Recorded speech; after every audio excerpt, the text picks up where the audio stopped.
Within the next 10 days, I will book another one. Not this right away. Não, vamos fazer. Não, a gente já faz uma vez. É melhor, faz mais sentido.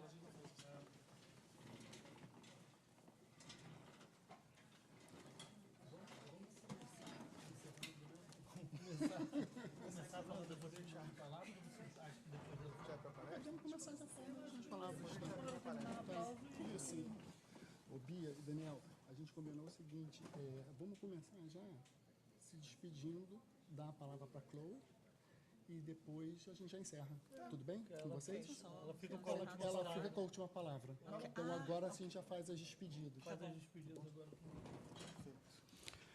Bom, bom dia a todos.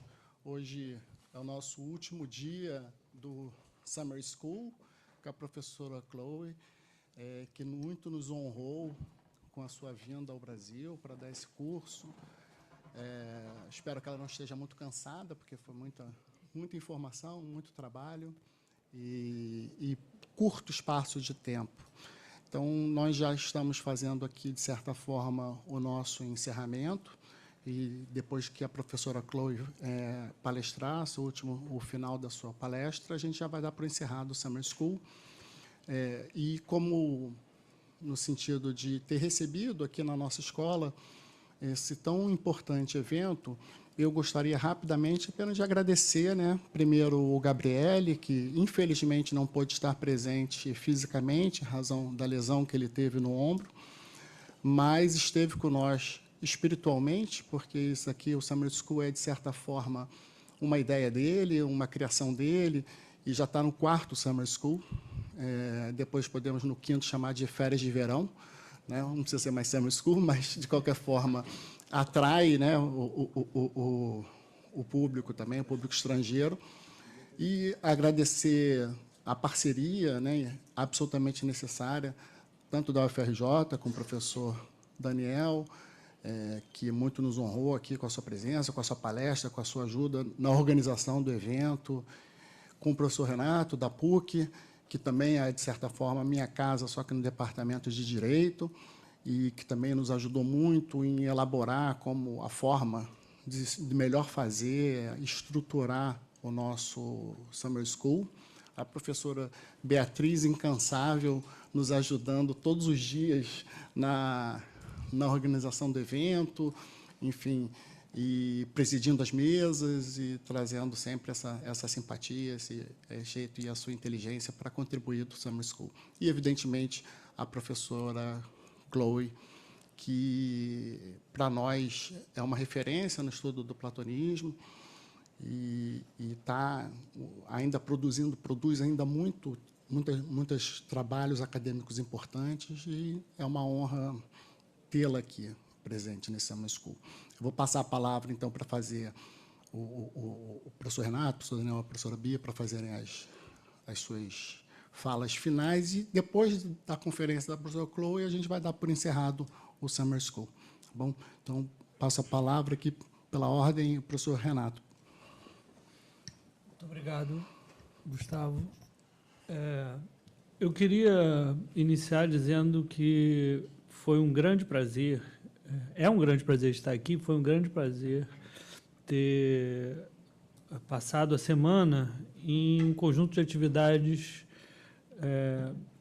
de tão grande interesse e de tão grande qualidade para a comunidade filosófica do Rio de Janeiro. Queria mencionar que uma evidência do interesse da comunidade filosófica nesse conjunto de temas e numa participação próxima a essa instituição tão importante que é a Emerge, pode ser evidenciada pela quantidade de professores que passaram por aqui durante a semana. Praticamente todas as universidades do Rio de Janeiro enviaram representantes aqui que falaram, que participaram, que apresentaram palestras.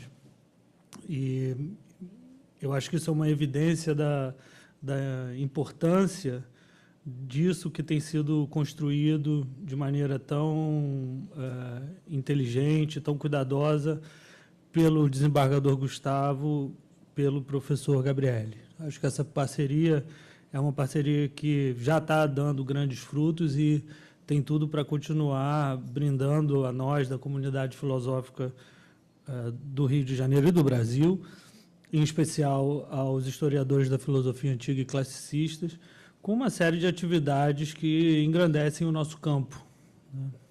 Então, realmente, deixo aqui meu agradecimento ao desembargador Gustavo e ao professor Gabriele, que, como o Gustavo muito bem mencionou, apesar de não estar presente fisicamente, é sempre uma presença e uma referência espiritual para os campos da história da filosofia antiga e dos estudos clássicos. Bom, além disso, eu queria apenas agradecer, assim, com muita, de todo o coração, a disponibilidade da professora Chloe e a participação de todos da audiência, a professora Beatriz, ao professor Daniel e todos que estiveram envolvidos, seja na mediação de mesas, seja na apresentação de palavras, ou seja na participação aqui na audiência, nos debates. Muito obrigado a todos. Espero que para vocês tenha sido tão prazeroso quanto foi para mim. Vou passar, então, a palavra para o professor Daniel. Eu acredito que essa seja a ordem para que ele faça as suas despedidas. Bom, acho que os agradecimentos já foram feitos. Eu vou renovar só os agradecimentos à professora Chloe, que tive o prazer de conhecer. Gostei muito das palestras. Gostei muito de todas as palestras que eu ouvi. Agradecer a vocês pela presença e dizer que foi um enorme prazer para mim saber que esse foi o primeiro evento desse nosso projeto Politeia, né, do qual nós fazemos parte, e que foi uma adição tardia, né, ao projeto da Summer School. Na verdade, quando a gente descobre que a gente ganha esse projeto, já era o final do ano passado, e aí a gente, na verdade, inclui uma mesa aqui, e por isso eu acho que eu devo agradecer ao Renato, ao Carlos e ao Gabriele, que são, de fato, a comissão organizadora inicial desse evento. Porque eu fui mencionado aqui como alguém da comissão organizadora, mas a verdade é que, quando eu entrei para a comissão organizadora, o evento já estava organizado. Então, o meu papel foi o melhor. Eu só cheguei e vim. E tentei, na medida do possível, tapar essa ausência gigante que foi o Gabriele, né? Que é esse, de todos os eventos que ele faz, eu acho que esse é o maior, é o evento que é mais dele, né? E realmente foi muito triste ele não ter podido ficar até o final. Mas, enfim, espero que a gente tenha conseguido mitigar isso. E, com certeza, não teríamos se não fosse a professora Bia, que foi a nossa grande líder, né, aqui nesse tempo, de coordenadora da mesa. Enfim, Bia, por favor. Obrigada. Obrigada, Daniel. Também gostaria de renovar os agradecimentos ao professor Renato, ao professor Gabriele, que não está aqui presente, infelizmente, e ao desembargador Carlos Gustavo. Frisar que a recepção aqui na Emerge foi algo digno de nota, né? Fomos todos muito bem recebidos, um espaço maravilhoso para que nós tivéssemos a chance de conversar, discutir a filosofia. Agradeço imensamente a todas as pessoas, os que estão aqui nos ajudando, que nos ajudaram durante essa semana. Muito obrigada. Discordo do professor Daniel, que o melhor papel foi o meu, não é? Porque eu também não estou na organização comissão organizadora e vim aqui prestigiar o evento e agradeço pelo convite de fazer parte da mesa de encerramento. E passo a palavra à nossa estrela, our star. Thank you, Chloe.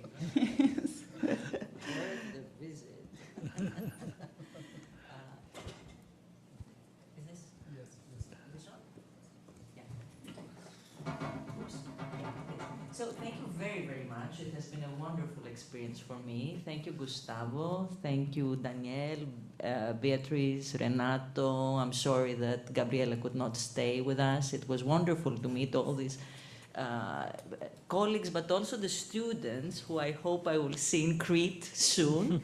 Thank you, Christian, very, very much. It was a very comfortable stay, and I hope to be back, but I hope to see you all in Crete before too long. I will have to leave right after my talk, but you have my email if you need any of the papers I'm referring to or anything, or if you want to visit Crete or Greece, I see this as an opportunity also to build a very good network with this excellent community. Okay. Today, my topic is the perils of persuasion, and I added the quotes to show that this comes from this beautiful book that Tony Long has written on titled "The Greek Models of Self and Mind," which is kind of a reaction to Bruno Snell's older classical book on this idea. I will not go into detail on that, but it's a great topic, and it is related, of course, to logos, speech, reason, rational part of the psyche. I tried to follow some of the talks yesterday with the headphones, so I know that you have been discussing these topics from different angles, connected also to the Politeia project here. Okay, so I'm not going to follow Tony Long so much, and what he does is in this chapter on the perils of persuasion, he draws attention to the importance that the practice of rhetoric had in triggering a discourse about what the psyche is. So I strongly recommend reading this chapter, and I'm using one of his references to start my presentation today, which I'm sure you're all familiar with. One of the students was telling me that she got fascinated with ancient philosophy by reading the Apology, which I admired very much. I'm not going to read the whole text, but it's the part where Socrates tells the Athenians that, oops, how do I go back? No, I won't. Here, yes. And of course there is also this discussion about whether the Apology is, Plato's Apology is what, it captures what Socrates actually said in the court. I join people like Miles Burnett thinking that this is almost an epideictic speech that from the side of philosophy to make a statement, a manifesto of what philosophy is. So Plato presents Socrates as telling the Athenians that, I'm reading the red part, aren't you ashamed to be spending your time acquiring as much money as you can, or gaining reputation and honor, but show no interest or concern for wisdom and truth, and seeing to it that your soul will be in the best possible state? So a gradual movement toward the realm of the soul, contrasting it to body. For us, it's difficult to notice so much because we talk about the body-soul distinction much more comfortably. But in the 5th century, this was something new and something that came with philosophy, including, of course, the Pythagoreans, but also Socrates and Gorgias, as we will see today. And you can see in this kind of manifesto or criticism an anticipation also of the kinds of lives that you find in Plato's Republic, right? That the money-making people are contrasted to the philosophers. So philosophers they can be seen as these weirdos that are calling the spirits, as I said before. But also, I mean, in a reading that Michel Foucault has supported a lot, and I heard some references to this interpretation yesterday, it is something that comes with philosophy as a way of life, and which is contrasted to rhetoric. One more thing, one line that I think is worth noticing is the 3 last lines. Goodness comes not from wealth. Sometimes it is translated as money. The word is chremata. I find it, I don't like money. I mean, I don't like money in the translation, and I don't like money too much anyway. That's why I'm a philosopher. Otherwise, I would be a complete loser. So goodness comes not from wealth, but from goodness, wealth, and the other good things all come to men in both their public and private lives. And the word for wealth is chremata, which is, of course, the word that we find in the Homo Mensura statement, Protagorean, Panton, Chrematon, Metron, Anthropos. So to make use of this thing, which is an instrument, and to make good use, you need goodness, you need virtue, you need all these things that that people can downplay, thinking that a life of honor or good reputation is all you strive for. So this is Socrates reacting to a sophistic culture. As you may remember, when he starts his apology, he says, well, unlike you guys, I'm not an expert in logoi. There is this testimony that says that Lysias had offered to give him a speech which would secure his acquittal, but of course Socrates saw this as an opportunity to tell the truth, because logos is again, an instrument that allows you to tell the truth and not to hide the truth. That's also an interesting contrast, because when logos starts being problematized as a subject matter of a discipline, rhetoric, I guess the idea is that it can fabricate things, it can construct things that are not the case. And so when Socrates comes and he says, I want to use logos to tell you what I think and what I believe is the case, and you can refute me, of course, but I don't want to hide something, because I want to, expose my soul and come closer to truth. It sounds too romantic. It sounds stupid, because he knows that he will lose his life. We don't know whether that's what he said. He was already too old. It would be also a fiasco, too ridiculous for him to escape in the Crito or to start begging the Athenians to reconsider what they said against him. Anyway, it's a complicated story. There are a political background which is interesting behind it. What I want to draw attention to is that this serves the genre of a speech, and it also is a claim on Socrates' side of what you do with speech or logos.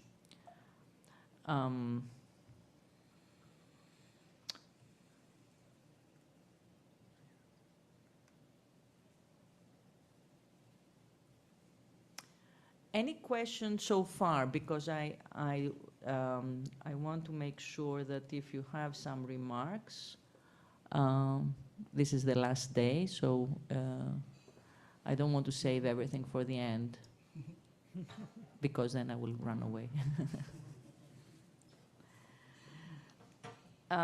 So here is what's going on. Okay, sorry.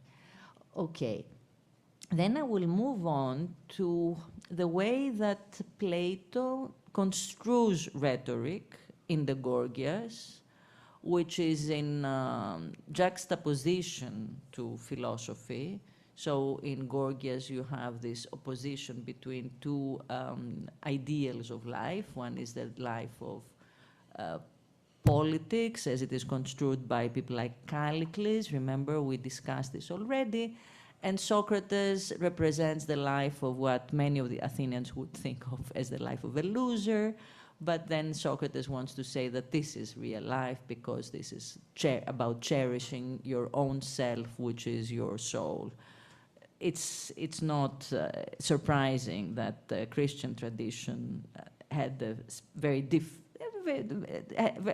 very strong interest in Socrates and his this discourse about care of the soul. So this comes from Polus, I believe. Rhetoric, Polus says, gives people the greatest power in the cities, allowing them, like tyrants, to put to death anyone they want and confiscate their property and banish from their cities anyone they see fit. This sounds bizarre. Why would anyone admire this? But that's how Plato wants to represent the people who choose this kind of education. You have this education, you do whatever you want. Again, it is a very it allows us to reflect on on international politics right now.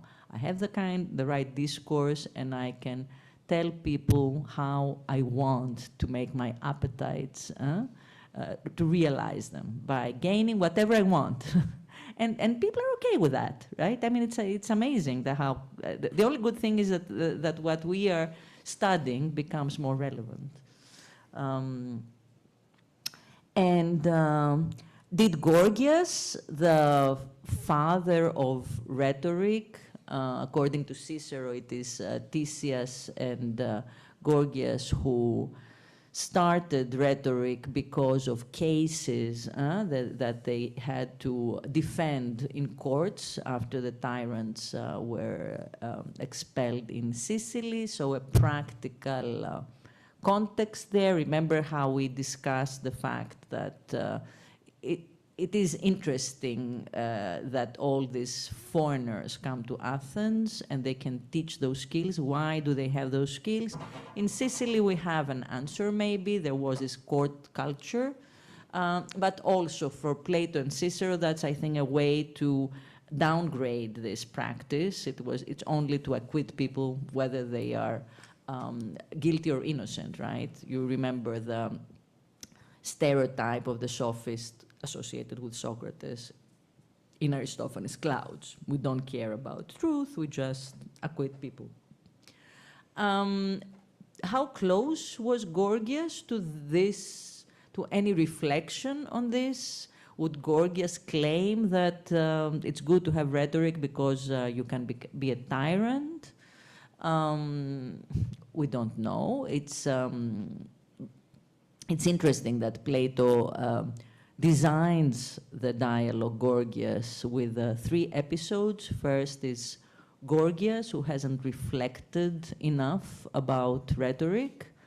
Then it is Polus, who has no problem saying that it's a good thing because you can be a tyrant and you do whatever you want. And that, of course, gives Socrates the opportunity to discuss what is you and what want means. They're just following your appetites and to anticipate, because that's not fully blown there, what you have later in the Republic. But there is a nice quote that is attributed to, by Protrachus in Plato's Philebus to Gorgias, which says that the art of persuasion is much superior to all the others because it makes all the things upon which it acts slaves by their own consent and not by force. This is interesting, and this is something that Plato is probably also aware of and very worried about. As we are also now, I mean, if you think of the power of AI to produce arguments for any given thing, and they can be produced much faster than anything we can think, that's scary. And Gorgias could be just, I think, one person who mentions this, underlines this. He says, I have the tools, I can show you how to produce this. I have a model that produces arguments or texts, an AI thing. And I don't care about I mean, about intelligence. It's just the technique. Or he hasn't thought about what the consequences of this art are. And that's something that Plato underscores in the Gorgias that you need some reflection on what an art is, and you need to import the demand for it to be, requirement for it to be connected to the good. So I like the idea of Gorgias as someone who is just selling his art and confessing that indeed it can do such opposite things. And that's also a topos. It's something that you find in the Greek literature, that the techne can do opposite things. And then you have Plato saying, no, no, no, for it to be a techne, it really has to be connected to the good. Now, Plato, as I said, writes the Gorgias to show how disastrous this education was for Athenian democracy, and to show that philosophy had a better offer, but the Athenians were too mesmerized by people like Gorgias to understand that. Or maybe that's something, parenthesis, Early is not here to discuss this, that someone like Socrates, Plato's own teacher, did not have the stamina or the toolkit to be part of it, to offer a different proposal. Despite the fact, or maybe that's also the reason why, Plato in the Gorgias attributes to Socrates the otherwise bizarre claim that of all the people that we know, Socrates is the only one who teaches or practices, rather, the political techne, the political art. That's bizarre. But we can understand what he has in mind, right? And how this challenges the current way of practicing rhetoric, which, in a very famous passage of the Republic, Plato describes as a method that persuades based on the appetites of the people who are flattered. This I would like to connect with this statement that is attributed to Gorgias, that the art of persuasion can enslave everyone. And those of you who have studied the Timaeus, you may remember how nous persuades ananke, the intelligence persuades necessity, to be enslaved by its own decision. It's not a decision, really. That's something that hekusa peisthisa is the formulation in the Timaeus, and it's something that I think Gorgias beautifully problematizes in the Helen. I'll come to this in a moment. So the democratic beast, as they often describe it, talks about how private teachers, they don't teach anything other than the convictions that the majority express when they are gathered together. So you study what people think, and you just flatter them. You work with that. You don't want to educate them. You want to persuade them, and to persuade them, you have to take into consideration what they already think. And now, to go back to to our discussion yesterday, the way Protagoras describes it, that could be something that is, and maybe Plato in the Phaedrus also has the same idea, by considering how people think about a certain thing, like what is the constitution for them, you can achieve your goal. Or you can, in theory, you can even change their beliefs and make them feel more comfortable with something that is more useful. I'm paraphrasing what I think Plato says about the Protagoreans in the Theaetetus. That's the last passage we discussed yesterday. But in the Republic, Plato wants to argue that those private teachers, all they do is they flatter you, and they work with your appetite. So remember again, we talked about how Thrasymachus wrote on emotions, on pity, and how they thought that it was okay to manipulate the emotions of the audience. Indeed, these are precisely what the sophists call wisdom. The word sophistes, Sophia, is something that has not been claimed as a domain name before Plato comes along and says, this is philosophy, and philosophy is what we do in the academy. And Socrates, of course, remains puzzled. He says, philosophy is what I'm doing. But that's just to draw attention to the fact that the terms are not well defined yet. What's their content? So they call this wisdom.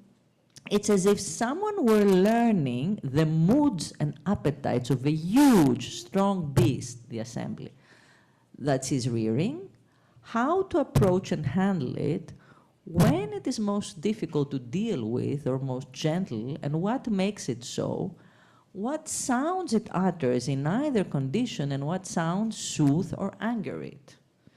And I've seen this in political assemblies before the election, people saying something, the politicians, and people reacting, and you have a catchword, and then everybody goes crazy. So the first time this is described is here. How to approach and handle it, when it is most difficult to deal with it, or most gentle, and what makes it so, what sounds it utters in either condition, and what sounds soothe or anger it. Having learned all this through tending the beast over a period of time, he calls this knack wisdom, gathers his information together as if it were a craft, and starts to teach it, the craft. So that's how Plato downgrades rhetoric. In truth, he knows nothing about which of these convictions is fine or shameful, good or bad, just or unjust, but he applies all these names in accordance with how the beast reacts. Behaviorism, calling what it enjoys good and what angers it bad. And flattery. He has no other account to give of these terms, and he calls what he is compelled to do just and fine, for he hasn't seen and cannot show anyone else how much compulsion and goodness really differ. And this is what Plato is going to claim as his own contribution, or as his own very different philosophical agenda. So that's not what we should call that's not what we should call Sophia wisdom. What we should call Sophia wisdom is what Plato is going to bring about.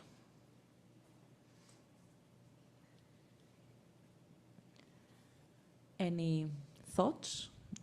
Yeah, just one, which is, I found it interesting, the last passage, the way that Socrates stresses that what he must know are the convictions the majority, not all convictions the majority has, but the ones they express when they are gathered.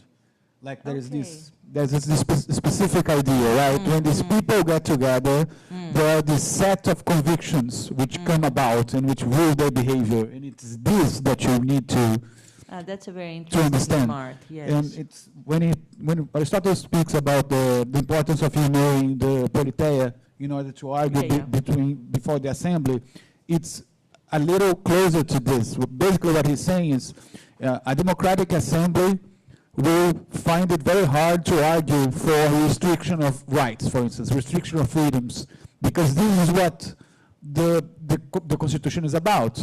Maybe personally they would not, they would agree with you, but once you gather them, there are these convictions, and it's interesting to think whether, I don't know if this is true or not, or whether or not these sophists, these orators, were the first ones to figure that out, that there is a specific way you should deal with these crowds, a specific way of being, I don't know, of doing with them. That's a good point, but I don't think we have it. I mean, I like very much your remark. I don't think we have any evidence, maybe in tragedy or maybe in oratory, but I don't know if anyone has an idea. I mean, what we are looking for is a case where someone would say that your reactions are different when you are in a huge group, and when you are maybe also embarrassed to say that you're persuaded by Socrates, for instance. You're not going to do that because you are going to be with all your peers from the Democratic Assembly, and you don't want to show that you are the oddball. What we do have, of course, is Plato's and Xenophon's reconstruction of Socratic pedagogy, which was about hanging out at the threshold to the market, harass or educate young men who were not old enough to be citizens yet, and to prepare them by cleansing their souls, presumably, and getting rid of any false ideas that they have cultivated in a very personalized way, like a tutorial, and only then could they enter the assembly or the agora. How possible is this? How practical is this? It goes back to the question of education, of course, but also of practicality. I do want us to keep thinking of this condition of Athenian democracy, which was based on courts of judges who would go there and judge. If you waited for all these people to meet Socrates and only then judge, you would not distribute justice. And what would happen? I mean, this is not a question that is raised, and I think it is not raised because we don't have a real dialogue. We have what Plato and Xenophon develop as apologetic strategies for their own teacher. They're not going to say, but look, this is really not practical. The closest we get to an implicit statement of it not being practical is the idea of Thales falling in the well. You can't base politics there. You can think of life devoted to contemplation, what people do in those clubs in the academy. Okay, sure, Plato wants to send the philosophers back, but some philosophers may not care, right? They can have fun doing mathematics and never come back. So I think it's interesting that Plato hints at that idea between the two different kinds of living. Any other thoughts?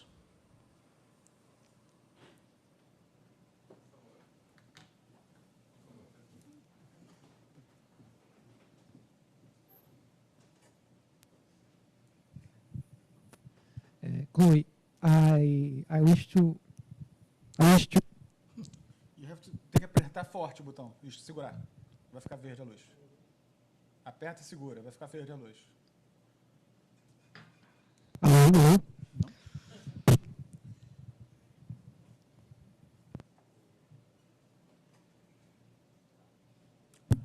Okay.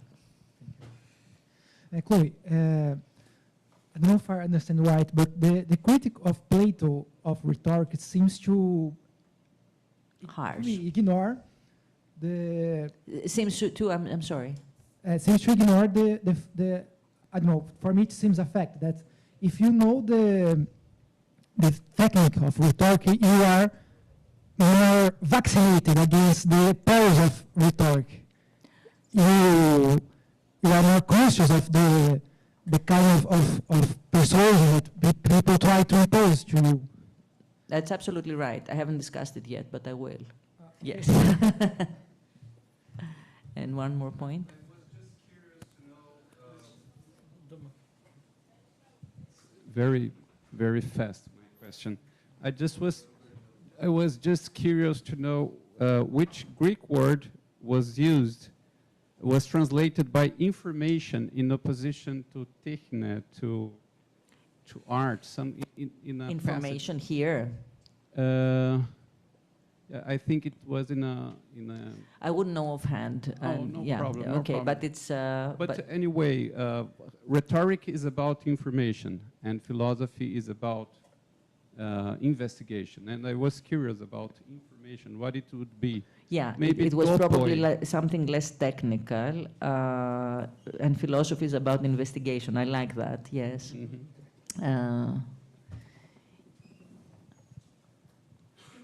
Yes, information is indeed a term that we can use to describe what rhetoric is about. I mean, also from Plato's point of view. And remember how I suggested that there is an interesting possible bridge between the sophistic education and Aristotle's interest in recording everything. So from Aristotle's point of view, I guess what you have with the sophist is just information that you can draw on and use, implement in an argument.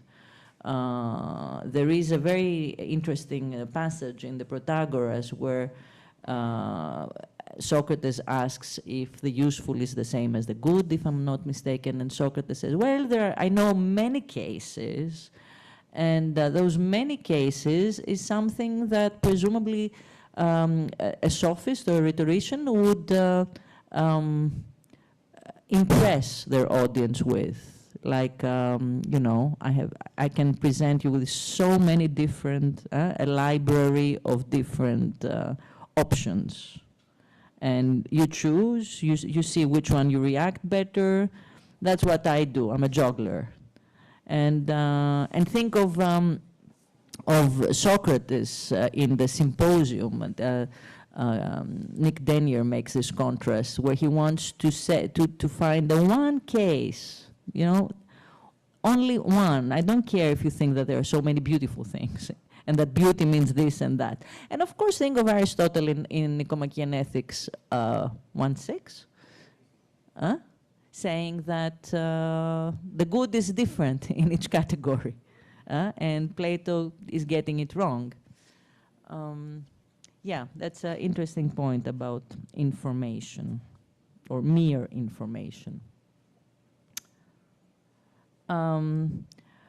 Okay, so the claim I'm trying to make is that that Plato construes rhetoric, and we just get this idea from Plato, basically the historiography of philosophy. What you have before is people practicing something which maybe they don't even describe as rhetoric. Maybe they don't even, remember we discussed this on our first day, that they haven't realized that they belong in the same movement. And Plato comes along and he says, now I will demarcate what you, Aristophanes and Athenians, wrongly associate with Socrates, and what is more typical of this group of people who gather at Callias' house, or Gorgias maybe. And he uses the term rhetor for Gorgias. He talks about this. It's not so clear what exactly Plato does. I mean, what I think is absolutely clear is that he wants to show that Socrates is not one of them. And I think that he succeeds.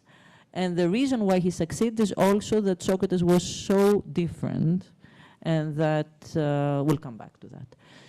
So what I'm going to draw attention to, and I already said that, is that Socrates is very interested in the education of the individual soul, and he capitalizes on the value of self-reflection, self-knowledge, something that these educators could find irrelevant to what they want to do, right? So just, and And it's interesting to think of a real case scenario when you want to decide what the next move is going to be, whether you will go for war or peace, for instance. Who you really are is not a very practical point to start from.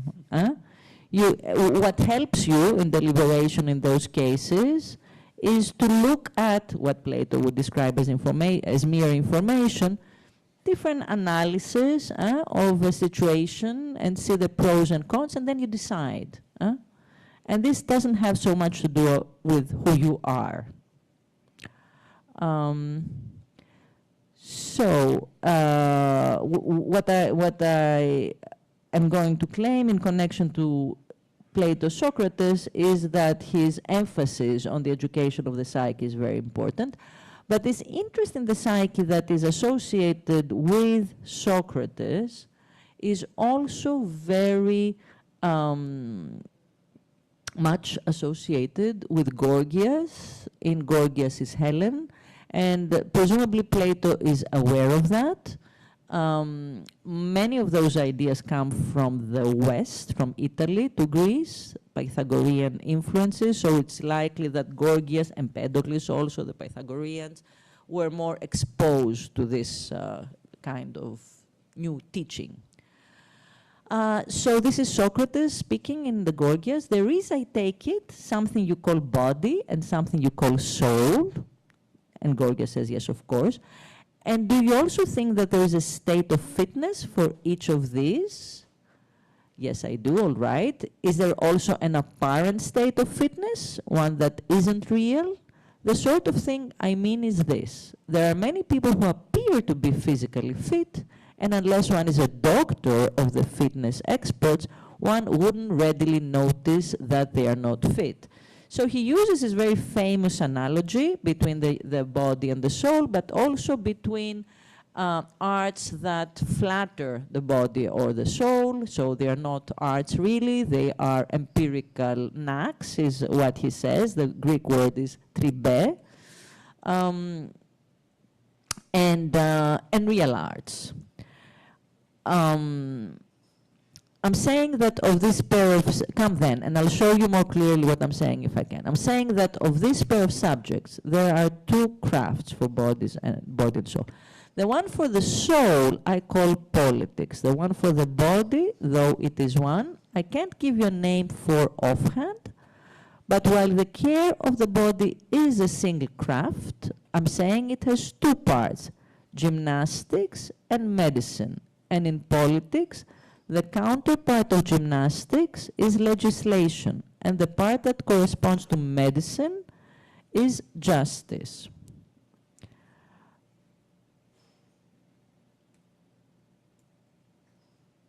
These then are the four parts, and they always provide care, in the one case for the body, in the other for the soul, with a view to what's best.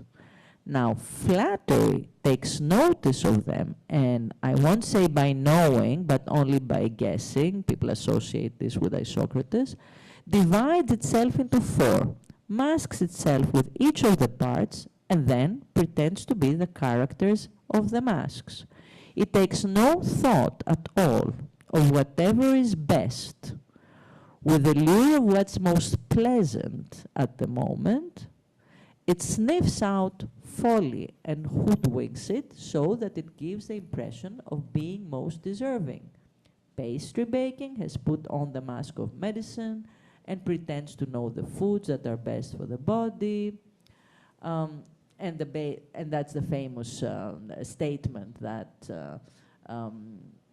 if a pastry baker and a doctor had to compare in front of children or in front of men just as foolish as children, like photographing the condition of the court that convicted Socrates, presumably, to determine which of the two, the doctor or the pastry baker, had expert knowledge of good and bad, the doctor would die of starvation, because people like better the pastry makers. And I say, so I call this flattery, and I say that such a thing is shameful, Paulus. It's you I'm saying this to, because it guesses at what's pleasant with no consideration for what's best. And I say that it isn't a craft, but an act, because it has no account of the nature of whatever things it applies by which it applies them, so that it's unable to state the cause of each thing. So rhetoric is on the side of flattery. It's legislation that you need, and which is part of politics, and rhetoric just imitates what should be really. Now here's the analogy. Cookery is flattery disguised as medicine. In the same way, beauty culture, mischievous, deceptive, ignoble, and servile, is disguised as physical training, deceiving by shapes and colors. And then there is a reference to the geometrical analogy, which people take as a statement, the presence of Plato. As beauty culture is to physical training, so is sophistry to legislation, and as cookery is to medicine, so is rhetoric to justice, to please our guests here. So things become better, different for rhetoric in the history of philosophy, and Cicero is an important chapter in this. I mean, it would be nice. I'm happy to hear any comments on this. It makes a difference, of course, that you have the Roman Republic by then and not the Athenian Assembly. But the heritage also that Cicero brings from Plato is, I'm sure, a challenge for him also. I find it very interesting to talk in comparison between Cicero and Plato on rhetoric. But even Plato, I think, realizes that rhetoric has something very powerful to bring, and that you can persuade, being able to persuade people if you know what is best, or if you worry about that, that's very important. And think, of course, there is a reason why people like Karl Popper complain about Plato giving us this suggestion of statesmen using the power of rhetoric to do what the sophists did. I mean, why trust the people that Plato considers as real statesmen? Any thoughts? Do you want to say something about Cicero? Yes, please. Yes. Chloe, there is a very interesting passage in Cratylus, when Socrates explains the etymology of the name of Hades, the god Hades, and and he asked to Hermogenes, what is the stronger bound, ananke, necessity, or epithemia, desire? And Hermogenes' answer is epithemia, is desire. And Socrates concludes that then probably Hades is a teleos sophistes, a perfect sophist. And I would like to know what do you think about this positive characterization of sophist and of the Hades in the sense of the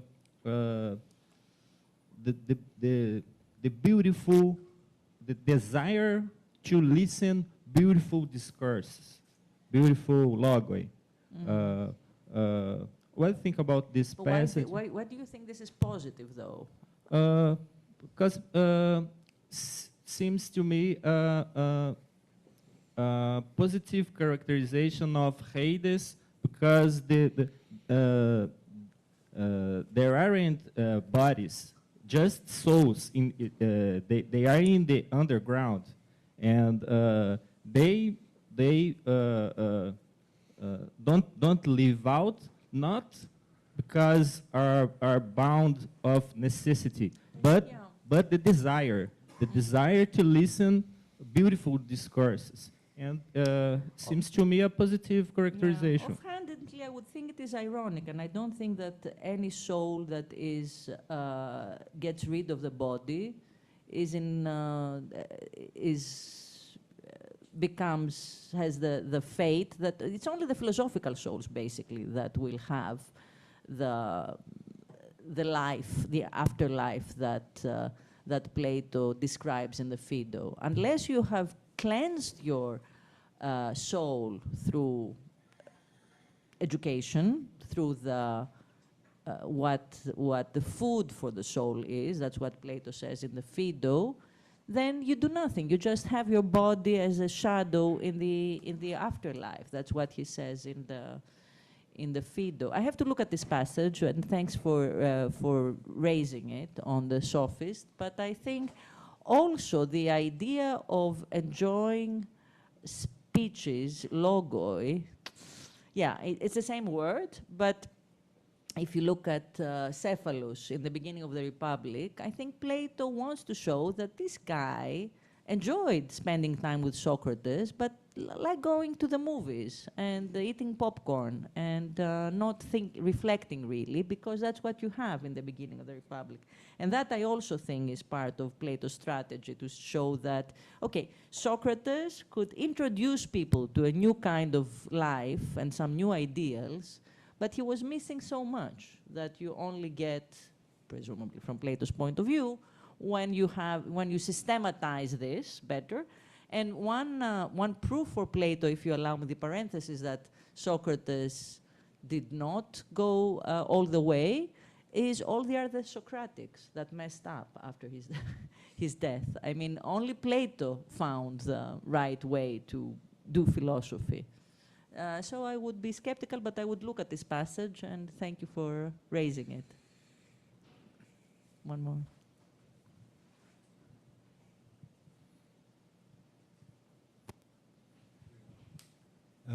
I think it's very, very appropriate that you're stressing the battle for meaning of words that is happening, because all these words in their time, as you said, Isocrates was claiming to do philosophy all the time, and probably would be puzzled.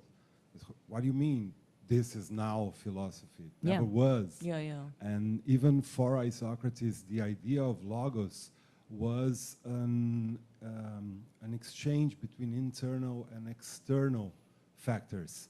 So usually logos is presented as meaning an outward speech, whereas in Isocrates, this means the ability to understand and respond. So it's not just a one-way vector, so to say. Okay. Yes. And in this context, I think it's, I'm not sure about this. I've read that Gorgias would be the first time the term rhetoric would be used, or that would have... Plato's Gorgias. Plato's Gorgias. Yes, it's true. That and some people capitalize we don't on have that. any other source before it. Yes. Because, again, Isocrates, which is usually linked to be the teacher of rhetoric, never uses this word. Exactly. So this could be the birth of this kind of representation of this technique.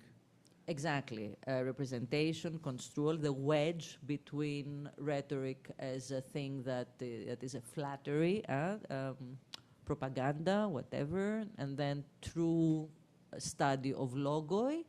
And in the back of this wedge, I think, is still the figure of Socrates described as teaching techneton logon, the art of logoi.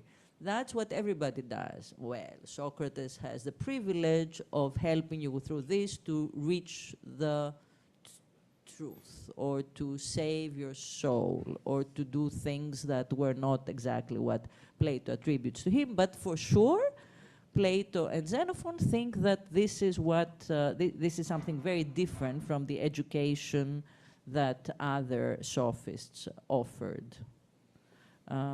Yes, and this is absolutely.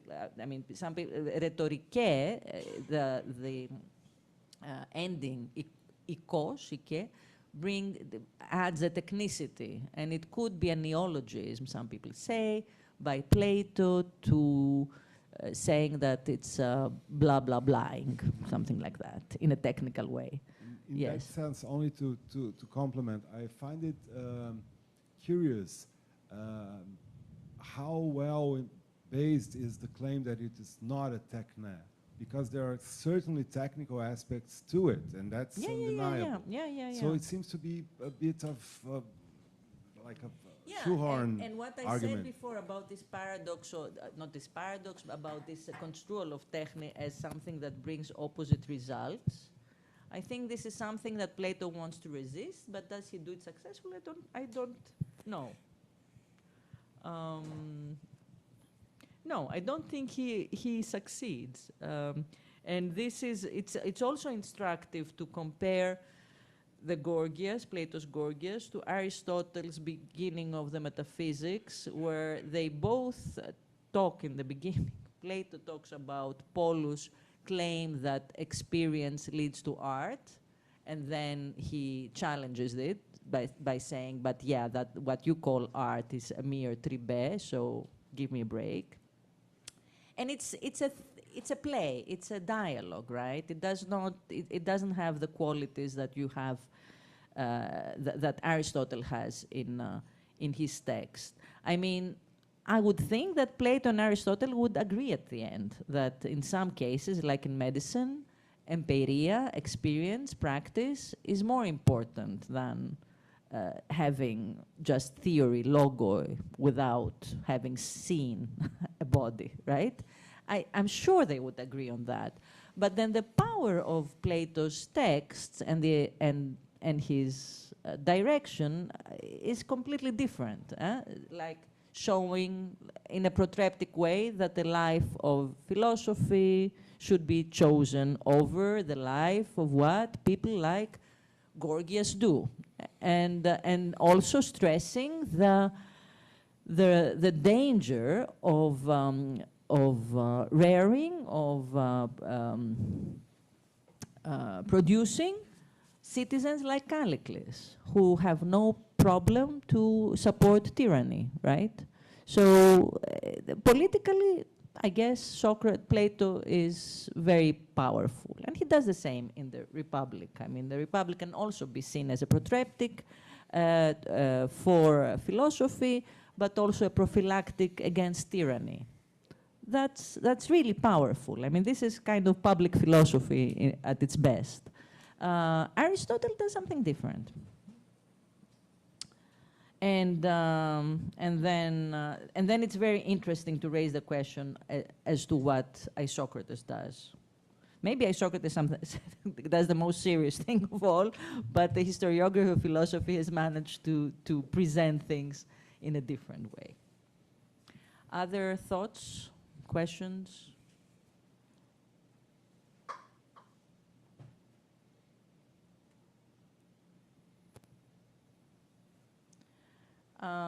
So I was saying that that Plato takes advantage of the fact that Gorgias was already interested in the psyche. There are a lot of very interesting allusions in the Gorgias to Sicily, and that makes his dialogue, I guess, more powerful also, to have very well designed characters. And how do we know that Gorgias already has an interest in the psyche? We can read Gorgias' Helen, an amazing text, which talks about persuasion. It's an epideictic speech, a defense of Helen, a paradox that allows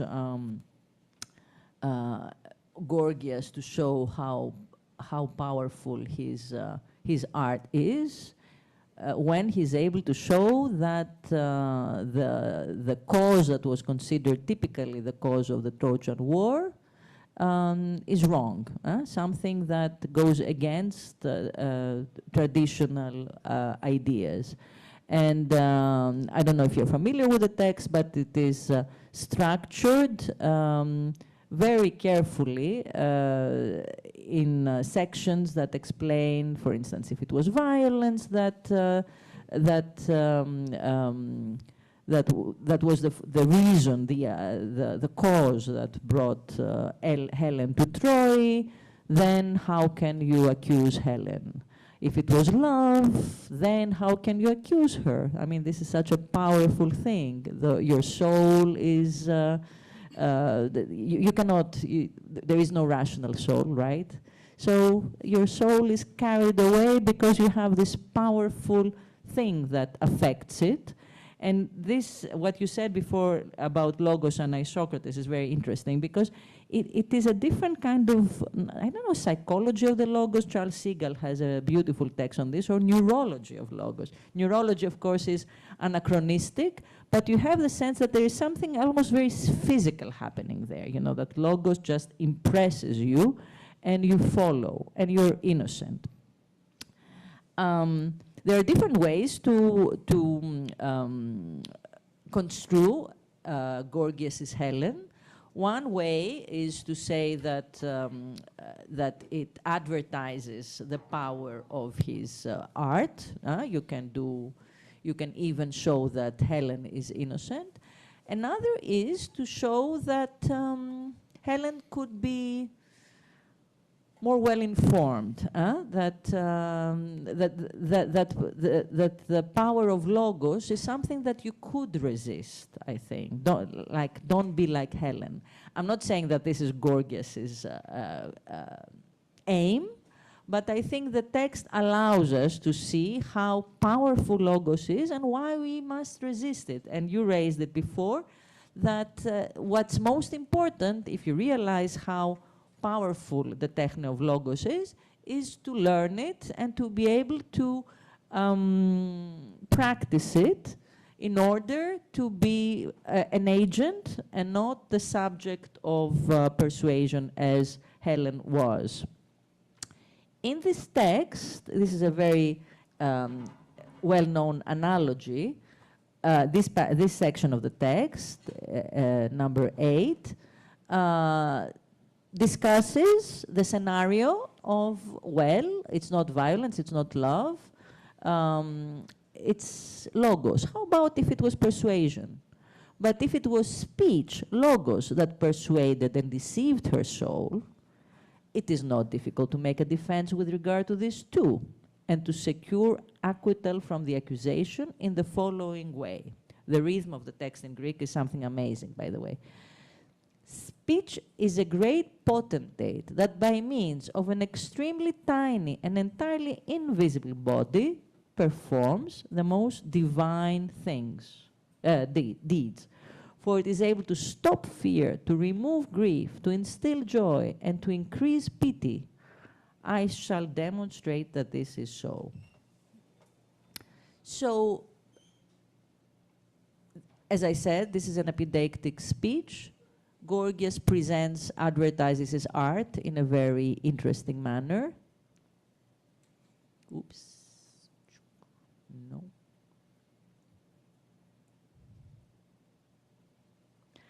The power of speech has the same relation, Logos and Logos, because Logos means relation also, with the arrangement of the soul as the arrangement of drugs has with the nature of bodies. You know that the Greek word drug, pharmakon, has the ambiguity of, the same ambiguity as drug has, okay? For just as some drugs draw some fluids out of the body and others other ones, and some stop an illness and others stop life, in the same way, some speeches cause pain, others pleasure, others fear, others dispose listeners to courage, others drug and bewitch the soul, some evil persuasion. So the technic way of looking at this text is to say that that Gorgias here admits that persuasion can be evil, and it's true that he admits it.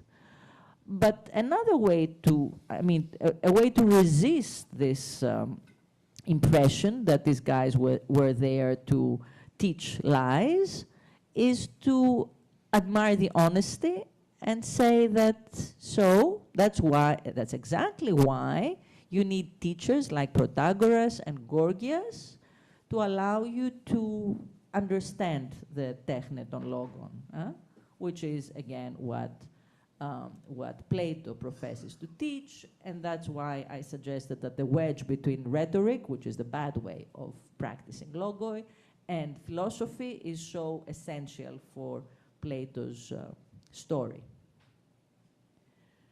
And to go back to something that I mentioned yesterday, I found the text about the way Plato and Aristotle want to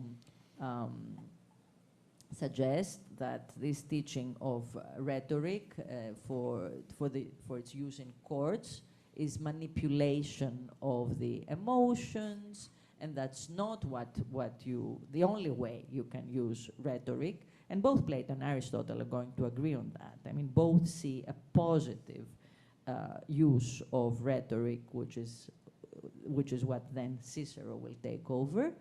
Aristotle starts his rhetoric by saying that it is wrong to warp the juror's feelings, to arouse him to anger, jealousy, or compassion, which would be like making the rule crooked which one intended to use. You can bend the ruler, the rule that you're going to use. You want to have clear judgment. So what is important is to realize, as Plato is going to suggest, that this complex thing, that it has its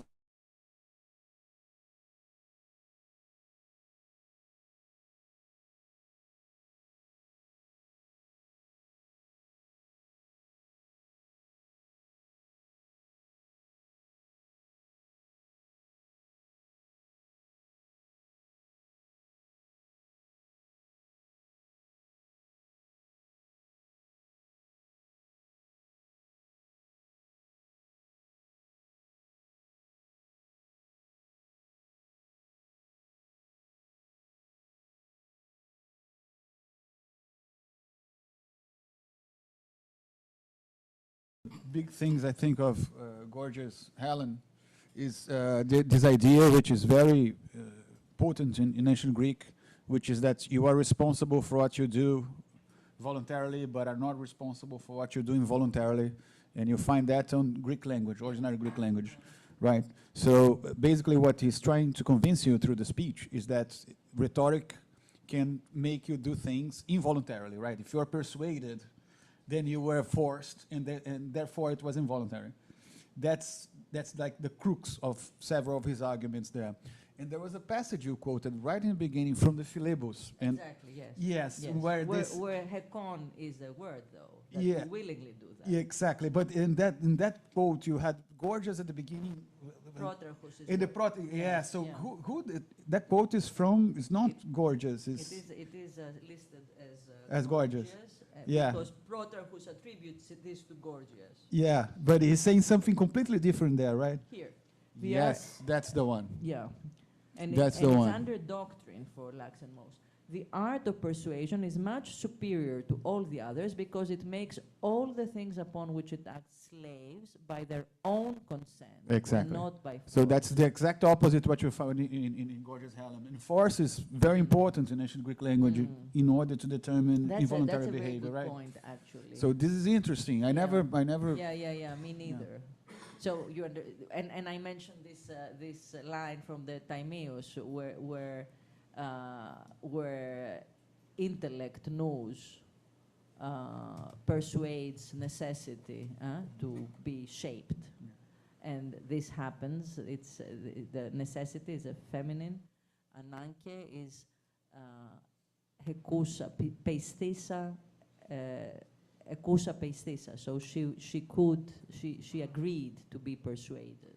And last thing, like I always find it amazing that the Gorgias, in Plato's Gorgias, he lets Socrates lets it slide the fact that when Socrates uses the words voluntary and involuntary in the Gorgias, he goes way he's further apart from Greek language as he always is in the Socratic paradoxes, because the idea that all injustice is involuntary for a Greek would entail immediately that no injustice, you were not responsible for any injustice act.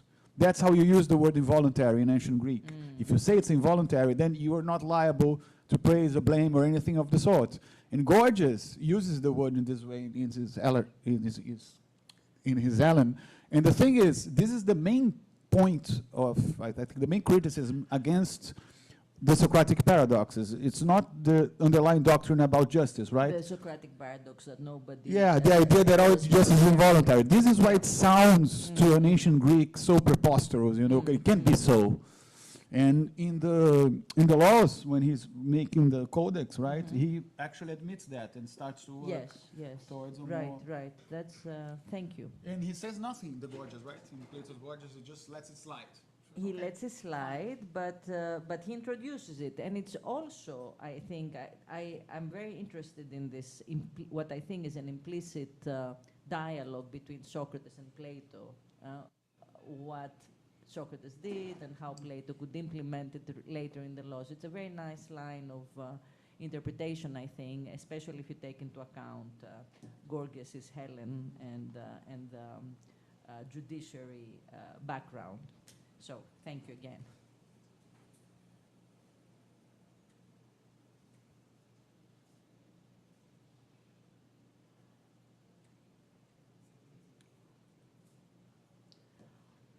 Okay, Plato already in the Phaedrus, which is typically considered as a dialogue in which he introduces a rehabilitated form of rhetoric, and which ends with a interesting reference to Isocrates, interesting and puzzling at the same time. Plato uses the term psychagogia. Carolina Ragullo was telling me that someone in Sao Paulo has written a dissertation on this. I'm aware. Okay. So Socrates says, well, isn't the rhetorical art, taken as a whole, a way of directing the souls by means of speech? The word for speech, of course, is logos. Psychagogia tis dia logon. Not only in the law courts and on other public occasions, so Daniel's comment about the psychology of the mob, I guess, but also in private. Isn't it one and the same art, whether its subject is great or small, and no more to be held in esteem, if this is followed correctly, when its questions are serious and when they are trivial? So this comes in the Phaedrus, which is as the staging of the dialogue, the scenery is as non-political as it can get. It's a locus amoenus outside the city, almost erotic atmosphere between those two guys, and they talk about Lysia's speech on love, but there is also a very strong implicit reference, allusion to the practice of rhetoric. The Phaedrus is one of our best texts for evidence for the practice of rhetoric, along with Gorgias. Except in the Phaedrus, you have a lot of references, for instance, to Thrasymachus' text on pity, what people did. And it also includes, I think, a beautiful account of the technicity of rhetoric, which allows Plato to then claim that, okay, you can take those tricks and you can use them, but you have to use them in an intelligent, in a responsible, as we would say today, way. And that's where he again brings the question, the idea of empeiria. We translate it as experience, but it's not experience like the chronos we were saying yesterday. It's not something that transforms you. It's like, I think, like accumulating instances which will not be transformed into techne, as they would come. It would be the case in Aristotle's metaphysics. It's just a database. So you can use lower or raising the temperature in the body. Well, to lower, I don't know. Obviously, I'm not a doctor. You can use medicine to do opposite things. And you can claim that you know how these things works. And that's what Plato says in the Phaedrus. This is possible. Anna, you love the Phaedrus. So what? Are you going to just let people do that? Or do you want them to do it in a responsible way? So you have a model of AI which will produce you any campaign you want for any politician. They can immediately give you anything. How are you going to secure that this will be treated in a responsible way? Problem. So the first one who raises this problem is Plato. What is the solution? We're still waiting, I'm afraid. To go back to Danielle's point about the contrast between the condition of mass psychology, let's say, and the private tete-a-tete treatment that personalized tutorials that Socrates can offer, one can say, indeed, that it is Plato who broadens this the scope of rhetoric to include also a persuasion in a one-to-one occasion. But already in Plato's Gorgias, we have, we have Gorgias saying the persuasion, I mean, Socrates is the kind that takes place in law courts and in those other large gatherings, as I was saying a moment ago. So he gives you the, I'm not sure I have this text where he talks about his visit to the, no, I didn't. So yes, Gorgias's default statement of construal of rhetoric is what you do in large audiences, but there is also this well-known story. It has a different twist. Visiting patients, Gorgias is visiting patients along with his brother, who is a doctor. The doctor has a knowledge but cannot persuade the patients, and Gorgias, without any knowledge, can do that. So the power and the skill is there, but the professional exercise of it is for the mob or for the many or for the assembly.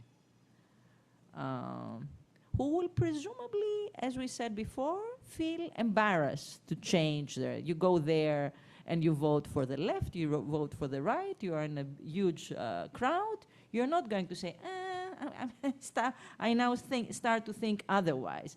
Whereas Plato wants to suggest, if you are with Socrates, things can be different. You are with Phaedrus outside the city. You can be like in therapy. You can, no judgment. You can just say what you believe, as Blastus keeps saying about Socrates. Yes, this is true. You don't want to impress your therapist, right? Because it's not money well spent. you will tell the truth, I guess. I don't know. So, how about psychagogia and its connection to Socrates? There is this song. I'm saying song because I always knew this song in the Greek production of the Birds. And I like to think of it. I will share it with those of you who are interested in modern Greek language. I always knew it. And I guess the Athenians always knew this thing about Socrates being the conjurer of birds. You don't want me to sing it, I could. By the shade foots, there is some swamp where unwashed Socrates psychagogei. So he's conjuring spirits. And Aristophanes goes into much detail about who he's going to conjure. And the Athenians, of course, appreciate, I suppose, the association of this description with something they could recognize was peculiar to Socrates, something that does not fit our stereotype of a philosopher. And that's why I don't think that Vlastos would ever talk about this text, except to say maybe that that Aristophanes satirizes Socrates, and that Socrates maybe had a more philosophical idea of the psyche. Who knows, basically, maybe Socrates did, but my tendency is to think that this comes with Plato. What happens now? Oops. Oh, yeah. So, Plato, who, as I suggested, wants to construct the character of Socrates in a way that that shows that he still has some distance of what Plato is introducing. Uses in the Sophist this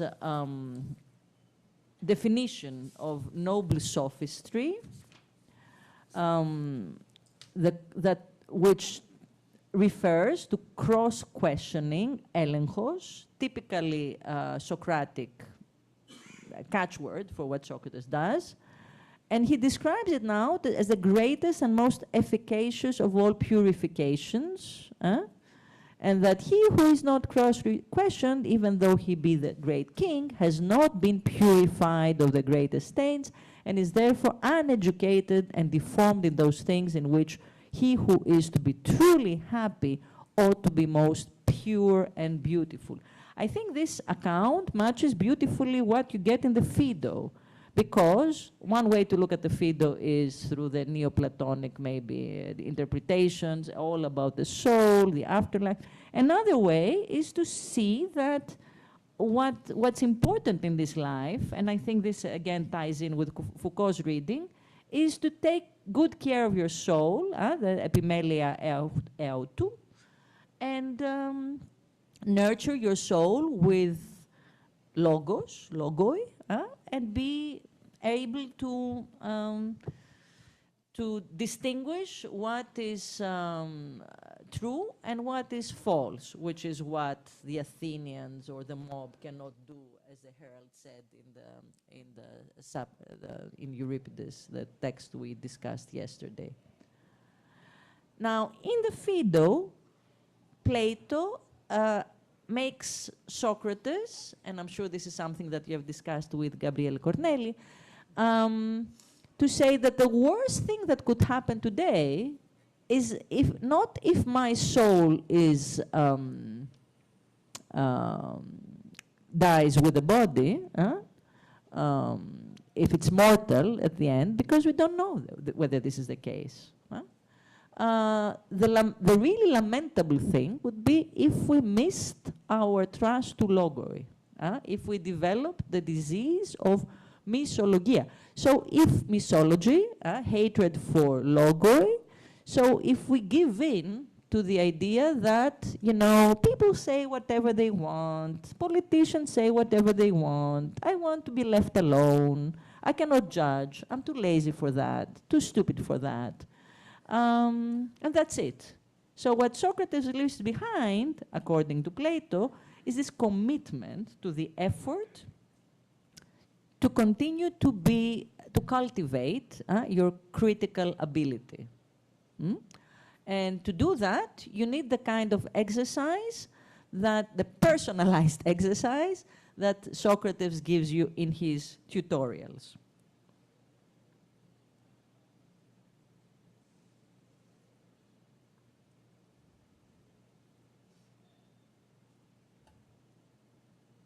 So first, let's make sure we avoid this, he said, and let's not allow into our soul the notion that there is probably nothing sound in arguments.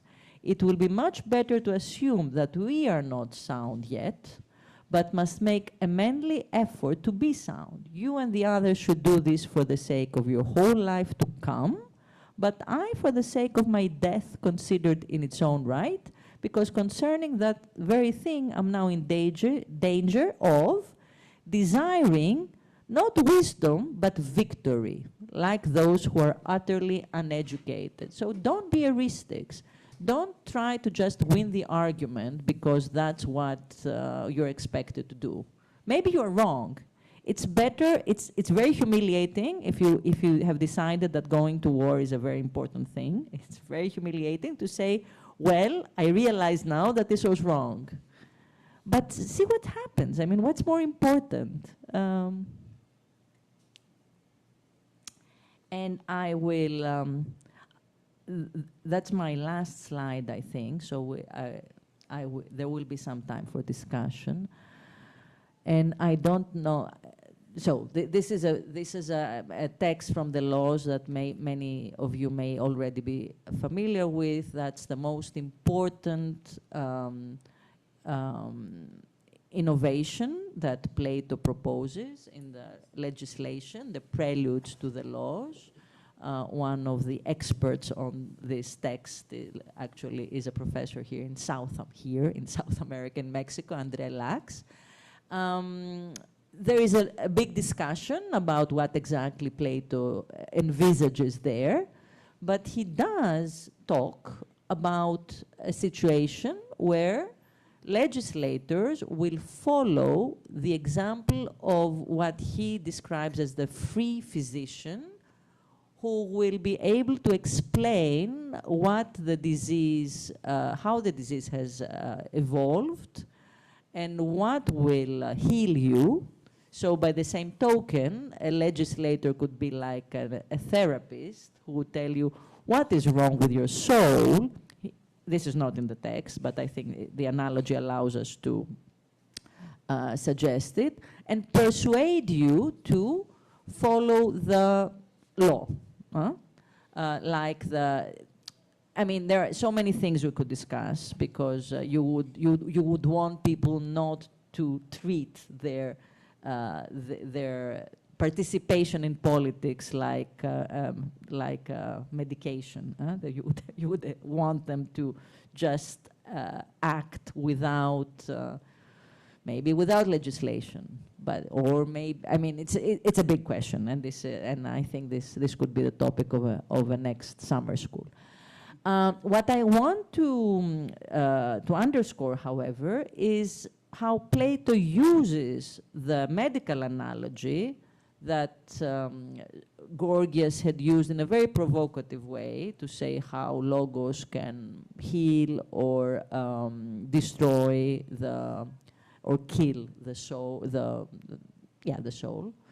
And he suggests that once it is treated responsibly, it can be very effective, and in fact, it's the best thing the most important thing we should take into account when we build a society. Of course, this is where Popper capitalizes on, saying that it's like making all the people singing the song of the law without understanding it. It does take us back to Callicles in a way, how people are socialized and they agree when they are very little to just follow the law. But the part that I want to emphasize here is Plato's implementation of the power of rhetoric, and also this contrast between a practice that has the leisure to train the subjects, and presupposes also knowledge of what's going on. And it presupposes, and that's an interesting part of the analogy, that the subjects themselves will be free. So you don't want them to be slaves, presumably enslaved in their appetites, in their own passions. You want real, intelligent people. And then I think it's also a very good test for the legislator, because if they cannot persuade them, then something's wrong with the laws. To what extent this saves the phenomena for Plato's laws, I don't know, and we can discuss this. But I think it is important that Plato, in his last text, takes this into account.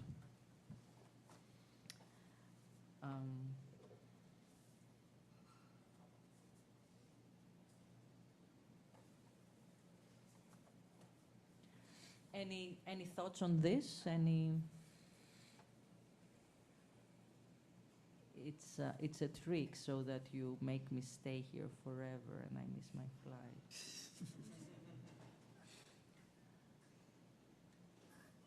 So the freeborn doctor is mainly engaged in visiting and treating the ailments of free men, and he does so by investigating them from the commencement and according to the course of nature. He talks with the patient himself and with his friends, so he uses conversation, and thus both learns himself from the sufferers and imparts instruction to them so far as possible. It would also be interesting to connect this to Protagoras' analogy of the orator as a gardener or as a healer. And he gives no prescription until he has gained the patient's consent, great material for bioethics. And only then, while securing the patient's continued docility by means of persuasion, does he attempt to complete the task of restoring him to health. And the opposite case that he describes is something that looks very much like our medical systems today. It's slave doctors who just tell you what to do and don't have time to even go into detail about how exactly you're going to do it. And this is more practical, of course. So you're just made to do things, only rules. They are slave doctors. They just imitate others. They practice.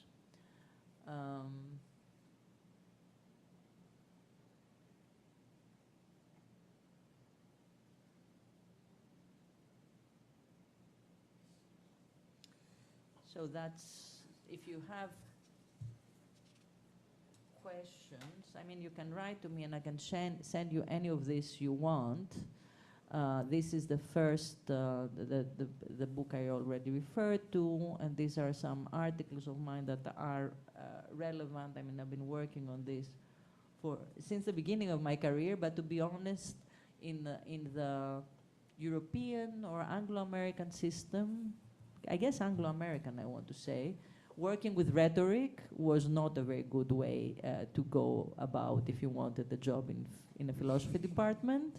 I toyed with Isocrates at some point, and then I would have to really struggle to move on in my profession. So it was a real pleasure to be able to share these ideas.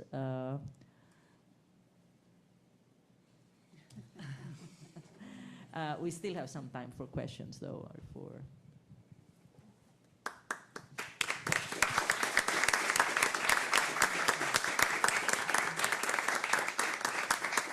And I must say, thank you again, once more very much, all of you, but I must say that I find it very interesting and rewarding and encouraging to see that in this part of the world, you can still sit on the same table with people who do tragedy and have people who do tragedy or comedy in a philosophy department.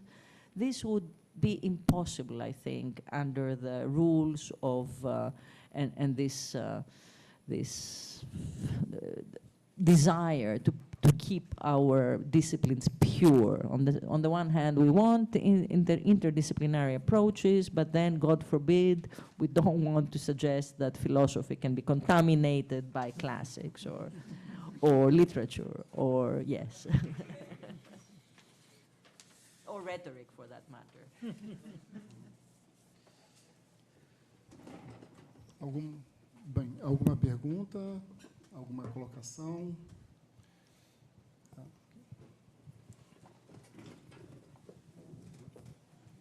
Just to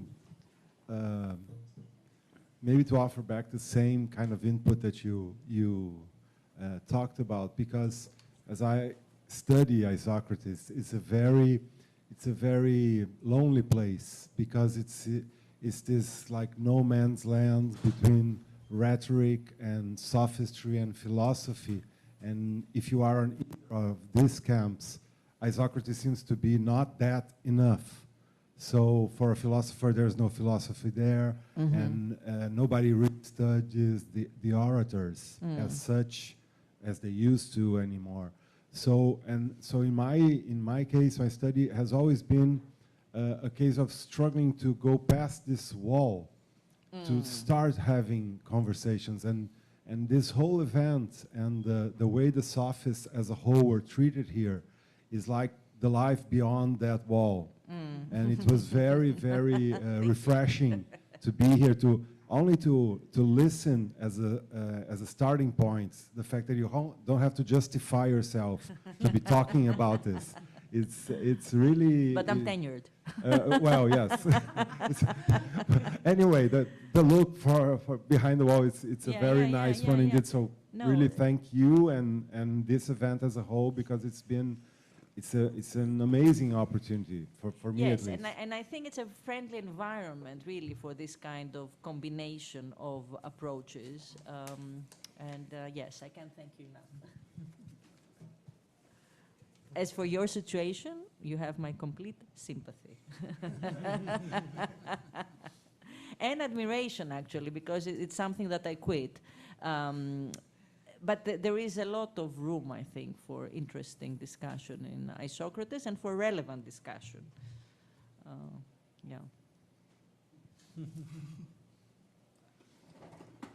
Bom, se não tem mais nenhuma pergunta, vamos mais uma vez agradecer à professora Chloe por sua disponibilidade de tempo, sua generosidade intelectual, né, de estar aqui conversando conosco e deixando também à vontade para poder escrever para ela e tirar dúvidas e conseguir as anotações dela. Realmente foi uma semana cansativa, mas muito gratificante.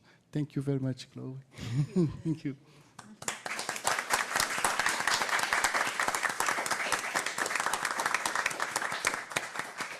Está encerrado o Summer School. Maravilha, Gustavo. Olha, muito obrigado por tudo.